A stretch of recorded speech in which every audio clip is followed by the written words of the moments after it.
はい、11月の、クララの喫茶室、本日は小説家の七間香織さんをお呼びしておりま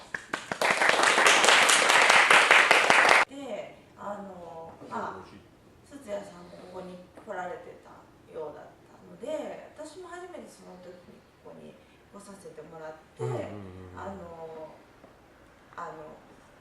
初顔合わせしたというか、そうね、なんか名刺をもらったことを僕は覚えてる。あ、そうですか。結婚されたりとか、そういったのもすべて SNS が明らかになってる。そうですね。ご主人はこの間初めて、ゴスペルのコンサートに。筒谷さんがおやりになってるゴスペルのコンサートを見に行って感化されてゴスペルを始めてしまった。それもすごいなと思って。それをつい数日前にスードカフェの、読書会、取材を兼ねてもう一歩お近づきになれるんじゃないかと思いまして、ナビゲーションをやられるということだったので行ってきました。でその時にお父様が参加されてて、でこういう読書好きの、ご家庭で育ったから、やっぱりそういう道を選んだのかしら、って思ったんですけど、そんな感じにそういう感じに思いますよね。確かに本棚には父が本を読んでたので本はたくさんあったんですけど、大体すごい偏っていて、筒井康隆とか、星新一とか、好みが合いそう。あと横溝正史とか、あと江戸川乱歩とか、そういう感じだったんですよ。であとは椎名誠とかがで文学作品を学んで、もう文学を学んできたっていう文学の人たちはもう全然もう始まりというかスタートが違うし、非現実的な世界に憧れる、読んでて憧れもあったし、そういう話も書きたいなって思ったんですけど、同時に目覚めていったのが漫画を描くことだったので、最初は小説にめり込んでいくっていうよりも漫画を描くっていうこととか、アニメを見るっていうことに夢中になってきましたね。それは小学校5年そう。どんな漫画とかアニメとか？少年漫画だと「ドラゴンボール」とか「悠々白書」とか。そこ飾ってどうする20世紀少年がすごい好きで、あとは青年誌の漫画がとにかく好きだったんですよね。で少女漫画っていうのはあんまりいかなくて、関心がいかなくて、少年の世界というか青年誌の世界に傾倒していったんですよね、どんどん。じゃあセーラー服着て、ビッグコミックオリジナル買っちゃうみたいな。そうです。私もそうです。そうです。ちょっと後ビッろの方にグコミックスピリッツを買ってたんですけど、私はもうずっとそうでしたね。後ろのちょっとエロい広告とか感じです。ですよね。大体表紙がエロ、ちょっとエロ。それを買わなきゃいけない。高校は女子校で。美術とかを勉強してから、大学には行かずに、代々木アニメーション学院に入ったんですよ。で今だからこそ言いますけど、本当に当時は黙ってました。秘密恥ずかしいから。私もそれでそうだと思ってたぐらいだな。本当ですか。私だから当時名古屋とかで名古屋だったんですけどね、名古屋でバイトしてて、どこ学校行ってモード学会に言ったんですよ。ちょっとかっこいいんで。ちょっとアニメオタクの中にぽっくりそこから入っていって、漫漫画の描き方を教えてくれる漫画コミックプロ養成科っていうところに入ってで墨汁でどう背景を塗るとか、ペンはどう使い分けるとか G ペン丸ペン、そうです、それをもう細かく教え込んでくれるそういう科でして手塚治虫さんとか、あとは水木しげるとか、ああいうもう書き込んでいくような漫画にすごい魅力を感じるタイプだったので、今はすごいパソコンで書く漫画が多いと思うんですけど、私とにかくもう緻密にもう書いていく、そういうのはすごい好きです。とにかく中学の頭ぐらいからオタク街道まっしぐらっていう感じで、なんか同じような感じ。そうですか。そうなんですか。その前になんか同人誌の方に走っちゃったんで、高校生くらいの時に悠々白書とかの同人誌とか書いてこう同人即売会とか行ってコスプレとかやって知らないです。そういう写真今日持ってきてます。で送ったりとか、でもなんだか知らないけど漫画を描いてもなかなか箸にも棒にもかからないという、そういう世界だったんですよね。それでいつその文章っていう本に何がきっかけで20代の初めくらいにずっと漫画を描いていたんですよね。そうしたら腱鞘炎がとにかくひどくなったんですよ。で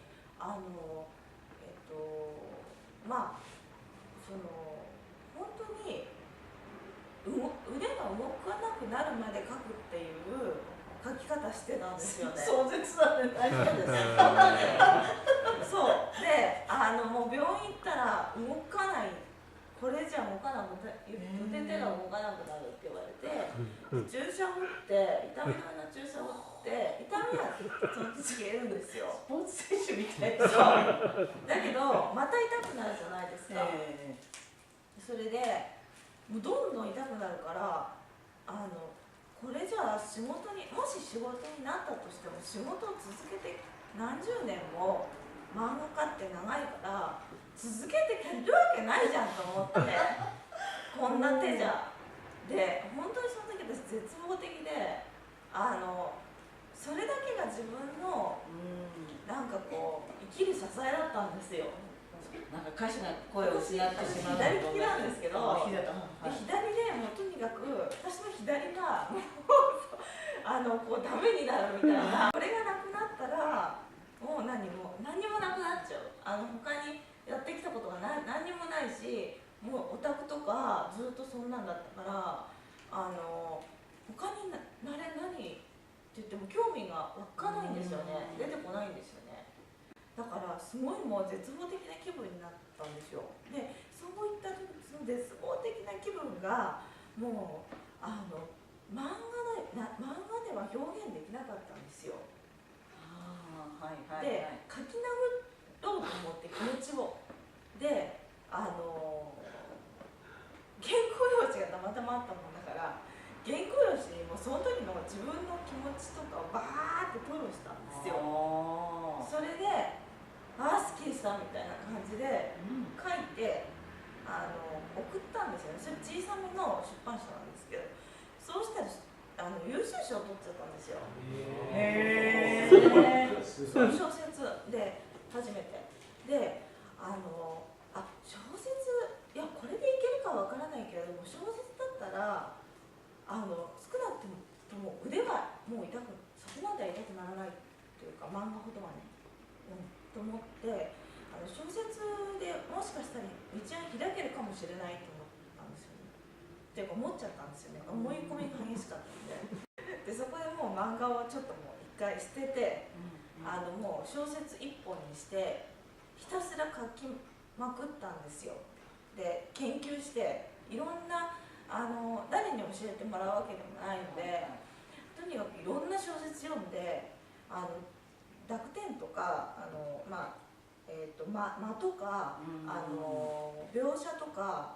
比喩とかの使い方のポイントっていうのを全部研究したんですよね、一人で。で季節によって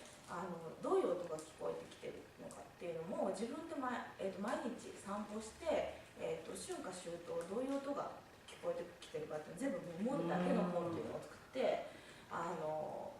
分かんないんですよ、どうして言ってやっていいか。だから全部手探りで1個ずつ始めたんですね。それで何かこう描写をするときに最低限必要な材料が揃ったところで、長編を書こうと思って集英社のスバル文学賞に応募したんですね。でそれも初めて大きな賞だったんですね。で最終選考まで残ったんですよ。で最終選考に残るってことは2000人ぐらいいるので、最終選考5人しか残らないので、もう本当に狭き門なんですね。でそこに残っただけでも確かにありがたいんですけど、ただ残っただけじゃ作家にはなれないんですよね。でそこでは実はケチョンケチョンに言われて落ちたんですね。で翌年もう一回チャレンジしようと思って3月締め切りでもう一回書いて長編をこれで送ったんですよ。そしたらまた最終選考残ったんですよ。それで今度は取ったんですよね、賞を佳作を取ったんです。でつまり、優秀賞がいて次は佳作なんです。で2人取れるので2400分の、2ぐらいの確率にそこでようやく入って、入ったのが29歳の時ですかね。やっとずーっと書きたいっていう気持ちが形になったのがその年ですね。これなんかドラマチック。そうですね、今話しててそうです。小説の講座をやってくれないかっていうことで、初級者から上級者まで一応分けて座学式でちょっと頼まれたので、そういう仕事もやってみたんですけど、自分もやったことなかったので。あとは詩の活動ですよね。写真に詩をつけて、それをに音楽をつけて、こうパフォーマンスをするっていう企画をやろうということになって、この写真に詩をつけてくれって言われて提示されたものにで出して初めて詩を作ったんです。でそれから割と詩の活動っていうのがちょこちょこたまに、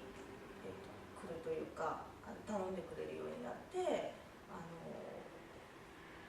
私は割と自分に合ってるなと思いながら詩は書かせてもらってますね。テーマもないし、とにかく感じたことだけを詩にしてくれって言われて。大人の絵本、はい、あれはどういう感じでやられてるんですか？ですね、あれはまだ始めたばかりなのでかなり手探りなんですけど、大人が大人に朗読してもらうっていうのは、あんまり大人になってから機会としてないかなと思って、一人で読んでるんじゃなかなか読書会と一緒ですよね。わからないようなことも、特に絵本なんかはなんていうのかな、心に自分の心の中に入っていく作業なので、自分こう思ってたんだっていうのが割とはっきりしてくるんですよね。なんか出てきたことをもうとにかく書いていく。そうすると大体像が見えてくるじゃないですか。でも私はあんまりプロットっていうのでもうきっちり話をなんていうのか、作り込んで作るっていうタイプじゃないので、そこまでできたらもうバーって書いちゃうんですよ。であとはもう好きなように動いてもらう、登場人物に。で途中なんかおかしいところがあったらもうめんどくさいけど戻って直す。なんかよくねキャラ設定がだんだん違ってきてるよとかね、違うんだよね。そうそういうのとか、そういういろんな人がいますけどね。読んだこともないので、そうですよね。どういった系統ですね、そうなんですよね。私あんまりたくさん発表してないので、これに特に載っているのは、基本的に私は伝統芸能とか地域に忘れ去られた地蔵とかそういうものを題材にしてるっていうか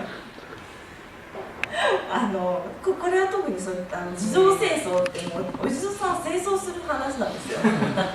そのまんまそんな話読んでください。柳田国男の世界とか、ああいうものがすごい好きで、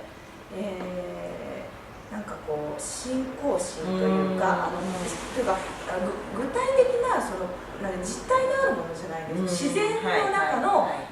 に祀られてるものとか、でもそれが人間が勝手に祀っといて忘れてしまっているものとか、民族学、そう民族学にすごい関心があって、とにかくそういったものを紐解いていくような作品っていうものを作っていきたいなっていう気持ちですよね。なんか歩くだけで見つけちゃうっていうか、だからなんでこんなところに地蔵があるんだろうって話になってそこを調べ始めるわけですよ。じゃあ事実だけをこう調べるっていうよりも、そこにあるものから物語をこう遡って作っていくみたいな。そうです。はい。だからいかにそこにある仏像と周りの何でもない人たちをつなげるっていうかね、つながるはずもないような世界と社会がっていうのは見えないものと見えるものが行き来してしまうような、そういう世界を作っていきたいなと思っていて、その地蔵聖書のこれに1冊500円で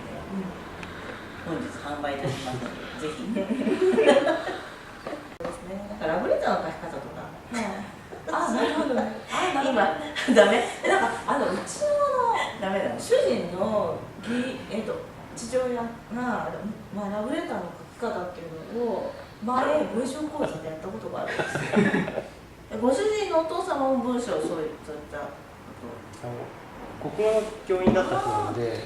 そのカフェとかで文章講座やらせてもらっていて、これでも静岡の春風館でも講座をやっていて、毎回いろいろなテーマを受験勉強なわけじゃないものですから、興味がじゃあ今回じゃあちょっとラブレターを皆さん書いてみましょう。で一応かつていろんな文学作品をなんかね、作家さんのラブレターとかを例えばみんなで読んでみて、じゃあ誰か本当の恋人でもいいし、柚木さんの時あれかな、エヴァンゲリオンの僧侶アスカ・ラングレーに当てたなんか架空の人物でもいいし、ラブレターを書いてみましょうっていうのをやったりとか、いろいろです。文学に親しみながら一応文章作法も勉強していくような感じです。全て原稿用紙と鉛筆なんか質問があれば。20歳の頃にお芝居やり始めて、一旦ちょっとやめて、しばらくブランクになってて、その後また役者を始めるきっかけになったのは、やはりその喪失感というか絶望感みたいなところからなんです、きっかけというかね、なんかそういうところから生まれてくるのかなみたいな、すごく共感しました。逆にだからすみません、幸せな時っていうのはなんか出てこないことってないかなって思っちゃうんですけど。それはなんか人にもよると思うんですけど、確かに絶望的な気持ちになってる時とか、うつうつとした気持ちになってる時の方がなんかすごい書くんですよ。やっぱりその陽気な時なら陽気な時のでしか出てこない言葉のチョイスとか言葉の美しさとかってあるはずなんですよね。その時にしか湧き出てこない、自分の心がの底から湧き出てくる喜びの声を言葉にしたいんですよ。夜書いた文章を朝読むと、うわーなんでこんなんだったんだろうみたいなことってすごくありますよく。よくあるんだ。だから今はもうそう SNS とかもなんかすごい気をつけて、いろいろ失敗するので、やっぱそういうのは夜例えあれしても送信は押さないようになって今年の6月でした。6月に、私の小説を原作とした、お芝居を静岡市の、水見色という、本当に田舎なんですけれども、サジットさんというスリランカ人の男性が古民家のカレー屋さんとかをやって経営してるんですね。その古民家をお借りして、そこで何か演劇的なものができないかというのが始まりだったんですよ。でそこでその作品、私の「ことづかり」という作品を上演させていただいたんですよ。でその時に私の主人が、脚本と演出で役者さんも、この方のお友達とかつての方がいてお願いして、たくさんいろんな人に協力してもらって、全部で、4公演、週末に